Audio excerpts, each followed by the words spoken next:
Hey guys, it's Phil McKernan and thanks for tuning in. Today I want to discuss a subject around happiness, and of course this is a massive subject. There's been lots of books, lots of blogs, vlogs, articles written about happiness over the years, and particularly over the last 4 or 5 years it's become a real kind of obsession or a real subject for concentration. And I think there's a lot of different theories about what happiness is, what it isn't, whether it's a feeling, an emotion, all these different kind of debates and arguments going on, and sometimes I think that can confuse things. But what I want to do is look at happiness from a slightly different perspective. And that is, my challenge to you is, are you doing happy? Are you being happy? And, if you start to kind of really flesh out, what does this mean? What does even that terminology mean? And again, this is just my own kind of, sitting with it and just fleshing it through and feeling it through. And what I'm experiencing is this, is that we live in a consumer world to the most part, where we're consuming not just items and consuming goods, but we're also consuming experiences, whether it's travel, whether it's holidays, or whatever it happens to be. And I put those in the doing happiness piece. So whether you go and buy a car, I'm sure it makes you feel happy or feel good or feel proud or feel excited. But actually, is it being happy or is that doing happy? Going to Disney, not that there's anything wrong with Disney. In fact, I was there a couple of months ago. I thought I'd never go for whatever reasons. I thought it'd be really commercial and it wasn't going to be my kind of thing. Actually, I loved it. I enjoyed it. As I said jokingly, but not really jokingly recently, I said my only complaint to Disney is they actually allow kids in. I just think it'd be kind of cool to go down with no kids at all and actually be a kid, which by the way is allowed if you're an adult. You can actually do stuff that's fun and let your hair down, and just not that you need my permission, but just maybe you could think about that. Where was I? Okay, happiness. So these experiences, like going to Disney, going on holidays, weekends away, even the movies and theaters. Not that there's anything wrong. I'm not judging it, but they're doing happy. So if you've got some fundamental foundational challenges in your life that you're not addressing, you can go to the theater every day. You can go to the theater every week. You can go to Disney 4 times a year, but you're getting away temporarily. You're getting away from what people refer to as the real world, but it's not sustainable. You can't. It's almost like a sense of running in a way. And sometimes when we take on those experiences, we have this kind of residual guilt, this residual kind of, it's like a dampening. It's almost like a kind of a pain that's numbed, but it's like sucking your energy. So when you're actually away playing golf or doing whatever it is, are you actually free to enjoy it? Or do you hold that mental guilt that a lot of humans are infested with, that we can't actually enjoy the experience because we're judging ourselves and feeling guilty for being away or feeling angry at ourselves or whatever?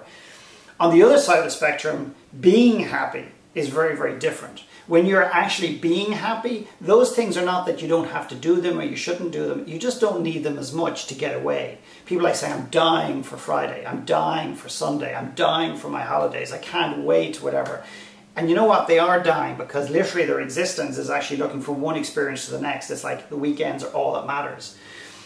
Being happy, on the other hand, comes down to kind of like 2 or 3 kind of core fundamental, areas of your life that are worth focusing on. One is the relationship with yourself. If you're not comfortable in your own skin, well then you know what? No matter what you bring in externally into your life, it's never going to be enough. Period. It's never going to be enough because you know what? You're not enough. So being comfortable in your own skin, which is a journey, takes some time, but it needs you to really, really, really look at yourself internally and really face some of those demons that you're afraid to face. Secondly is the people that you live with, the people that you surround yourself with, the relationships that you have. If you've got deep, meaningful relationships where you're sharing both philosophies and vulnerabilities, real deep connection, again, you're not as reliant on having to find stimulus from any other source in your life. You might do it. But it's not like your happiness is not hinged on, it's not like linked to it necessarily. And then the other piece is the work that we do, or the business that we have. I do believe, and I've said it before, that our business or the work that we do needs to in some place represent what we believe at the core. It needs to be an expression of who we are, what we believe as opposed to who we think we are, type of thing. So in other words, we need to derive some fulfillment from it. And that doesn't necessarily mean that if you're doing something that you don't really get fulfilled doing, that you need to give it up and wash your hands of it. That's not what I'm talking about. I'm talking about that you need to, and I say you need to, it's like I'm dictating to you. I don't mean that way, but what if you're looking for fulfillment and sustainable happiness and like real connection, it's something I'd love you to consider. And that is, how can you integrate something that has more meaning, derives more meaning, makes you feel more grounded, makes you feel a bit more special, makes you feel like you're really, really giving back in some sort of capacity. But integrate that into the work that you're already doing, or integrate it outside of the work that you're already doing. So, I'm just trying to differentiate the difference between doing happy and being happy. And many of us in this world are spending, and of course, I mean, not just the financial reality is that when you look at what you're doing to be happy, the cost tends to be huge. It tends to be significant. It tends to come with dollar value. So you can actually literally look at the dollar value of the items that you buy, the experiences that you do. And I'm not telling you what being happy is for you because we're different. But what you'll find is that being happy revolves around simplicity and people and experiences that don't require you to fly to Hawaii for 2 weeks every year in order to achieve it.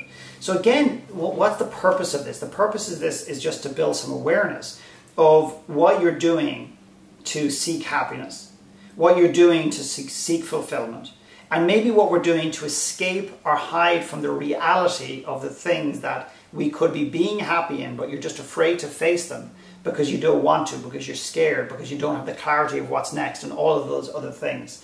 And I believe that with that awareness, if you're open to just, really just looking at this, then you have the opportunity to make some adjustments. And as I said the other day to a client who was looking for the light switch to go on, I said, all I can speak about is my work. My work is not about light switches. Yes, there's aha moments, there's breakthroughs, but it's about turning a dial. And if we can just turn the dial a little bit and a little bit and a little bit, it's sustainable. It's not this quick turn and then on Monday morning after the seminar, after the workshop, you're back to normal. In fact, you almost retract, but be back beyond where you were the last time.